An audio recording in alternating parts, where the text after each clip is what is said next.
he changed the face of television. He really did, because prior to Norman Lear, the big emotional conflict was on Ozzie and Harriet. Is Ozzie or is Rick going to get to take the station wagon or to the prom tonight? Who cares? Who really cares? I didn't. You know, give me something I can relate to.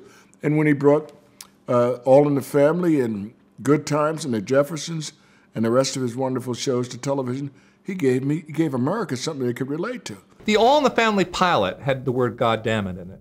Never been spoken on television. It broke every rule there was. We said, don't put us on if you're going to put this first show on, and then we're going to have to fight for every show.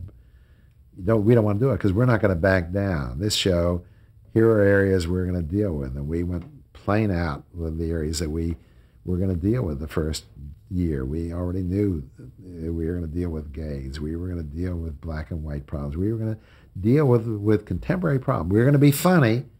That was the purpose, to make people laugh, but beyond that, we were going to make them think a bit. Yes, we got our laughter. And Norman wanted, above all, laughter. We all wanted laughter, but I wanted something beyond laughter. I wanted the satire. I wanted the commentary on the age. And that's what we got. I remember there was a cover of Time magazine that had 3 pictures on the cover. It was Carol O'Connor, me, and Red Fox.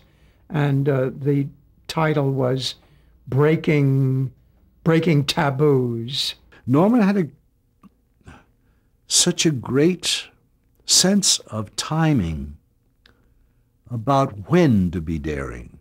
When was the right time to be daring? He is a guy that loves issues, and he likes both sides of every issue played out. And you saw that in every show. You know, we were looking for stories that reflected the times, you know, the social and political issues that were going on at the time, but also the human, condition and the human issues that were, that reflected, what happens in a family. Program practice would come and say, what have you got this week? I said, well, we're doing a Christmas show. He said, oh, what a relief. That's wonderful. He said, what's the show about? I said, Edith thinks she has breast cancer. And he looked at me. He said, you're giving Edith cancer for Christmas? I said, well, I wouldn't put it exactly that. Why are you doing this? And can that be funny? I said, yes, it's educational and funny.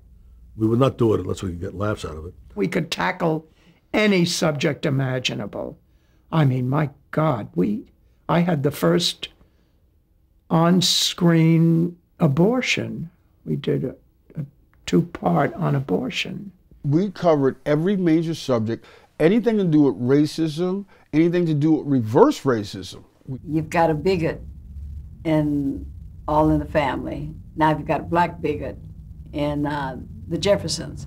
And then you have Roxy in the building and Franklin, which is an interracial couple. Right, we were worried about the interracial marriage because we said, oh, wow, it's going to get us canceled, right? Because nobody had ever done it before. Obviously, a great deal of the country, it wasn't like they would run into black folk every day. We're, inviting you into our home.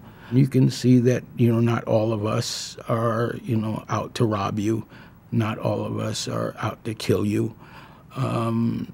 And we like to have fun just like you do. That civil rights issue went right through the series with our black neighbors. And I mean, that was marvelous, marvelous stuff. Uncovering bigotry and uncovering it with humor. There's nothing like humor to burst what seems to be an enormous problem. I was perfect for Norman, social and cultural sense of responsibility, because I had 5 pages in the first act and I had 5 or 6 pages in the second act, guaranteed for laughs, and they could tell the story they wanted to tell. It's hard to get humor out of abortion. It's hard to get humor out of drunkenness. It's hard to get humor out of a lot of the serious subjects that we did, but we did it. And it was worthwhile. And, Norman gets the credit. He was the one who was the He had to inject those issues into comedy. You know, you have to be smart enough when you have a star producer to let him be a star.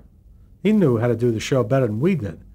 And I didn't want to get involved in the content. I pushed him. I said, go further. Go further. You know, our broadcast standards department, on the other hand, I don't think the guy in charge had a good night's sleep for 6 years. I mean, that thing, he turned gray in a year, having to deal with Norman Lear every week. And he's a very persuasive man, and boy, tenacity is his main asset.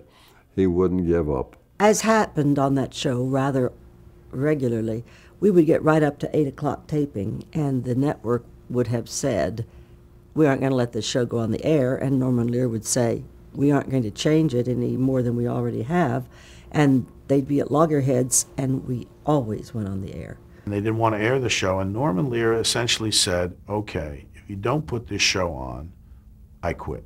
He said, this is the show we're doing. We're dealing with real issues, real people, and that's what's going to make this show special and set it apart. And he stuck to his guns, and eventually they put it on the air.